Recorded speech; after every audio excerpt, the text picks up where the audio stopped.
Makan dengan lauk yang lezat, dinikmati dengan sepiring nasi hangat, pasti akan terasa istimewa. Saking nikmatnya makan dengan nasi hangat disertai lauk yang sedap, membuat kita tanpa menyadari tambah lagi, dan lagi. Namun di balik lezatnya nasi yang disajikan selagi hangat, ternyata berdampak kurang baik untuk kesehatan karena karbohidratnya yang sangat tinggi dibandingkan dengan nasi dingin. Kadar glukosa yang masuk ke dalam tubuh sangat tinggi. Lalu benarkah dengan mengkonsumsi nasi hangat bisa menyebabkan seseorang terkena penyakit diabetes?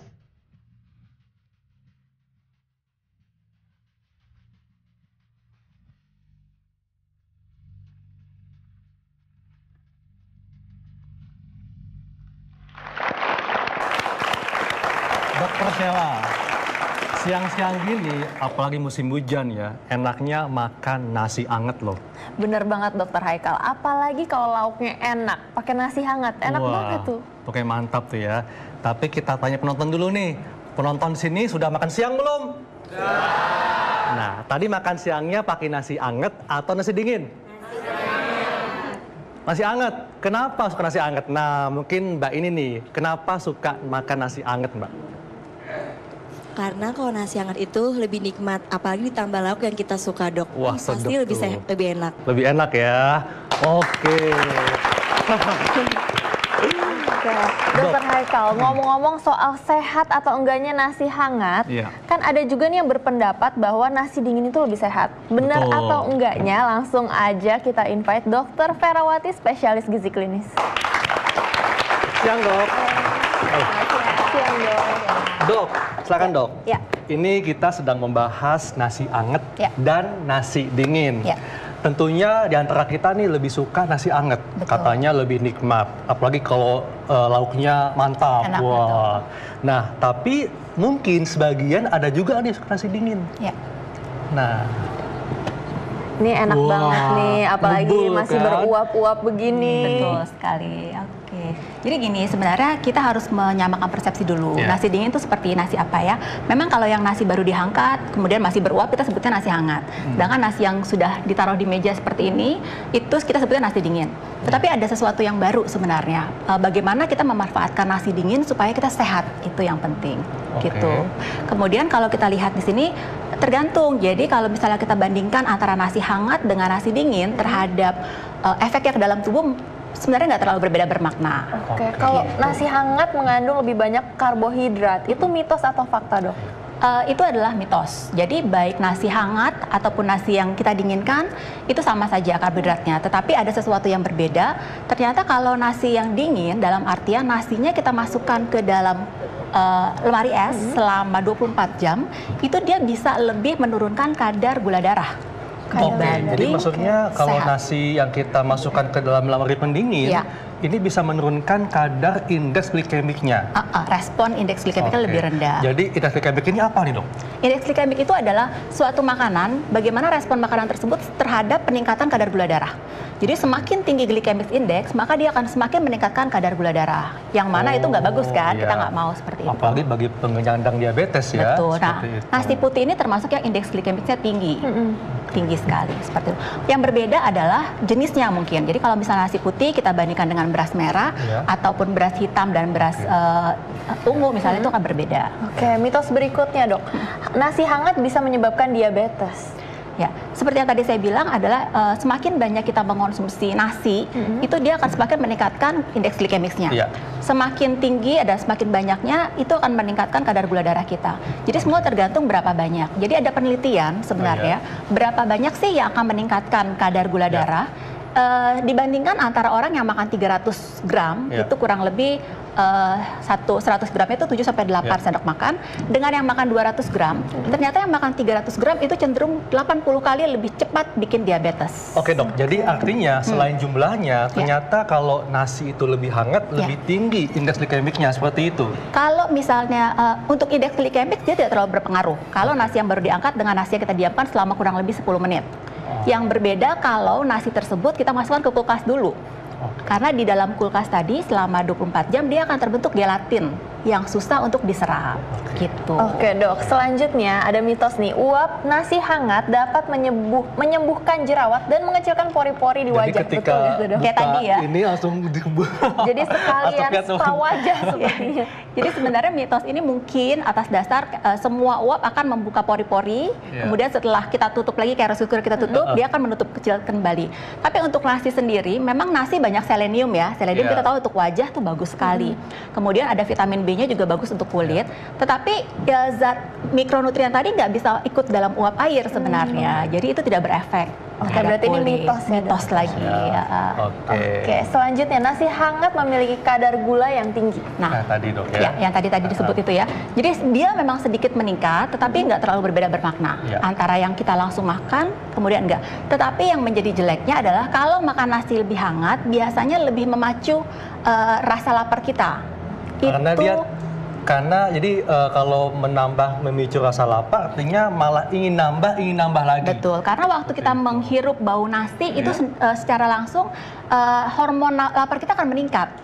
Karena ada aromanya itu benar. Iya, tapi benar juga sih Dokter Haikal, kalau misalnya nasi dingin gini kayaknya nggak enak, nggak ada baunya. Jadi wanginya sendiri yang merangsang. Kalau ingin diet ya mungkin nasi dingin kali ya, jadi nggak nambah. Dan satu hal lagi yang mungkin membedakan, jika nasi hangat dia kan cenderung lebih lunak ya. Kita mengunyah akan lebih sedikit. Nah, lebih sedikitnya itu yang juga akan merangsang nafsu makan. Oke, berikutnya nih dok, nasi hangat dapat membuat tubuh lebih gemuk. Ya, nasi hangat itu memang tadi seperti dibilang dia merangsang makan lebih banyak, dia akan lebih tinggi lagi meningkatkan nafsu makannya. Nah, ada lagi salah satu yang menyatakan bahwa nasi yang sifatnya hangat tersebut dia akan lebih dicerna lebih cepat ya dibanding sama nasi yang dingin, walaupun tidak secara bermakna. Ini penelitiannya masih banyak sebenarnya, pro dan kontranya. Kita mesti harus teliti lebih banyak. Kalau diserapnya sama tubuh sendiri bagaimana dok? Semakin cepat sebuah karbohidrat diserap, misalnya seperti bubur, otomatis dia akan meningkatkan kadar glukosa lebih cepat. Nah, kalau nasi hangat dibanding sama nasi yang dingin, konsistensinya kan berbeda. Itu yang membedakan juga. Berikutnya nih dok, nasi hangat menyimpan lebih banyak kalori. Ya, nasi hangat sendiri kalori sama. Jadi dalam 100 gram nasi itu ada 175 kalori. Jadi 175 kalori itu kalau kita bandingkan satu piring nasi kita disarankan makan 500 kalori. Itu lebih dari sepertiganya sendiri sudah dari nasi. Oke, kalau kalori sama, kemudian karbohidratnya sama, adakah perbedaan kandungan serat antara nasi hangat dengan nasi dingin, dok? Tidak ada perbandingannya. Kalau perbedaan antara serat itu adalah antara varian dari jenis nasinya tersebut. Jadi antara beras merah sama beras coklat sama beras putih berbeda. Seperti itu. Yang paling banyak memang seratnya adalah dari beras coklat atau beras hitam. Nah, nih dok. Kan ada nih sebagian orang yang menambahkan minyak ke dalam nasi karena tujuannya bisa untuk menurunkan, membantu untuk diet. Nah, sebetulnya emang apakah ada manfaatnya dok dengan menambahkan minyak ke dalam nasi? Ini bagus sekali nih Jadi bagus sekali pertanyaannya karena tadi seperti saya bilang indeks glikemik dari nasi itu kan tinggi di atas 70. Tetapi kalau kita campur dengan makanan lain yang memiliki indeks glikemik rendah, maka dia akan turun. Contohnya apa nih dok, makanan apa? Minyak. Jadi minyak apa nih dok? Yang paling bagus adalah minyak kelapa. Minyak kelapa? Betul. Jadi ada penelitiannya, 1 sendok teh minyak kelapa dicampur dengan 1 cup beras, dimasak, itu menurunkan sampai 50-60% kalori. Wah. Jadi bagus sekali, karena dia indeks glikemiknya turun. Kemudian yang paling penting untuk pasien diabetes adalah dia akan respon glikemiknya akan lebih rendah. Itu jadi, bisa sesuatu yang baru sebenarnya. Ini bisa menjadi tips untuk penyandang diabetes dok. Betul. Ya, bila ingin mengkonsumsi nasi. Dan minyak kelapa itu kan kita tahu sendiri dia meningkatkan metabolisme, membakar kalori lebih tinggi, seperti itu. Ini ada mitos atau fakta terakhir yang agak menakutkan nih dok. Nasi yang dihangatkan dengan magicom akan memicu penyakit kanker. Ya, jadi penyakit kanker itu sendiri dekat dengan glukosa. Glukosa adalah kandungan dalam nasi putih ini. Semakin banyak kita makan glukosa, itu sel kanker kan lapar, dia akan meningkat sel kanker oleh karena glukosa. Jadi jika kita ada resiko kanker, kemudian kita makan glukosa terlalu tinggi, maka sel kankernya akan berkembang dengan luar biasa. Jadi baiknya masaknya itu gimana dok? Nah sebaiknya sekarang kan menjadi tip, kita boleh menambahkan juga mungkin minyak kelapa pada saat kita memasak. Itu perbandingannya 1 cup dengan 1 sendok teh minyak kelapa.